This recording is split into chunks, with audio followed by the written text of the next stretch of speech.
மரியம் அலைஹிஸ்ஸலாத்து வஸ்ஸலாம் அவர்களுக்கு ஜிப்ரீல் வந்து சொல்லுகிறார், உங்களுக்கு குழந்தை ஒன்று பிறக்க போகிறது.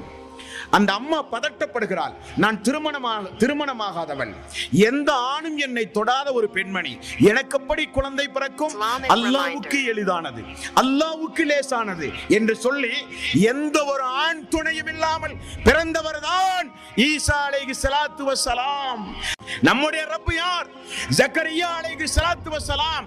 தள்ளாத வயதில் மனைவியோ மலட்டுத்தன்மையுள்ள மனைவி, அந்த மனைவிக்கு தனக்கு ஒரு வாரிசு வேண்டும் என்று சொல்லுகிறார். எந்த நிலையில் பிரார்த்தனை செய்கிறார்?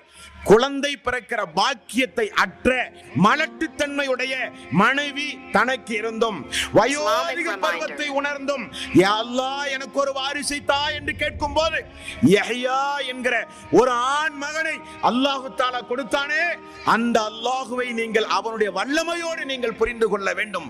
நாம் நினைப்பதல்ல ரஹ்மானுடைய நினைப்பு. நம்மை காட்டிலும் நம்முடைய சிந்தனைகளை காட்டிலும் மூசா அலைஹிஸ்ஸலாத்து வஸ்ஸலாம் அவர்களுக்கு கடலை பிளக்க செய்து பாதையை காட்டியவன் அல்லாஹ் ரப்பல் ஆலமீன். கடல் பிளந்த சரித்திரம் உலகத்திலே கிடையாது. கடலில் பாதையை காட்டியவன் அல்லாஹ் ரப்பல் ஆலமீன். இப்ராஹிம் அலைஹிஸ்ஸலாத்து வஸ்ஸலாம் அவர்களுக்கு நெருப்பு குண்டத்தையே குளிர் சாதன பெட்டியாக மாற்றியவன் அல்லாஹ் ரப்பல் ஆலமீன். அப்படி நீங்கள் அல்லாஹ்வை புரிய வேண்டும். என்னுடைய ரப் நினைத்தால் எதை வேண்டுமானாலும் செய்வான். என்னுடைய ரப் எனக்கு எதை வேண்டுமானாலும் என்னுடைய ரப் நினைத்தால் செய்வான் என்கிற அளவுக்கு அல்லாஹ்வை நீங்கள் படிக்க வேண்டும். ஃபஅலம் அன்னஹு லா இலாஹ இல்லல்லாஹ், ஃபஅலம் அன்னஹு லா இலாஹ இல்லல்லாஹ். வணக்கத்திற்கு தகுதியானவன் அல்லாஹ் ஒருவனை தவிர யாரும் இல்லை என்பதை படியுங்கள் என்று அல்லாஹ் சொல்லுகிறானே, அந்த அளவற்ற அருளாளனை நீங்கள் ஒவ்வொருவரும் கண்டிப்பாக படிக்க வேண்டும், நேசிக்க வேண்டும், அன்பு பாராட்ட வேண்டும், அவனோடு ஒரு தொடர்பை நீங்கள் ஏற்படுத்திக் கொள்ள வேண்டும்.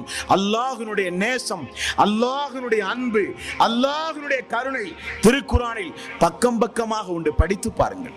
ரசூலுல்லாஹி ஸல்லல்லாஹு அலைஹி வஸல்லம் நிறைய இடங்களில் அல்லாஹ்வினுடைய கருணையை குறித்து, அல்லாஹ்வினுடைய அன்பை குறித்து நமக்கு நிறையவே அல்லாஹ்வுடைய ரசூலும் சொல்லி தந்திருக்கிறார்கள்.